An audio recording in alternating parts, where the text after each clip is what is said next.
السلام عليكم ورحمة الله تعالى وبركاته. اسمي سليمان بن إبراهيم بن لول. سأقرأ لكم ما تيسر من القرآن الكريم إن شاء الله. أعوذ بالله من الشيطان الرجيم. بسم الله الرحمن الرحيم.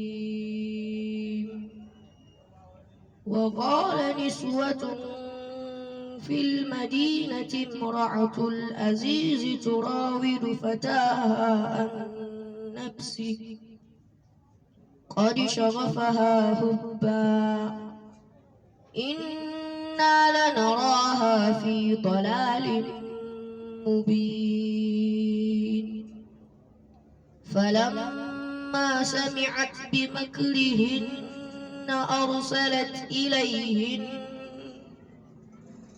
وأعتدت لهن متكأ وآتت كل واحدة منهن سكينا وقالت اخرج عليهن. فلما رأينه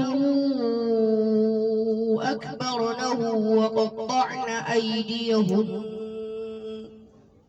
وقلن هاش لله ما هذا بشرا إن هذا إلا ملك كريم. صدق الله العظيم.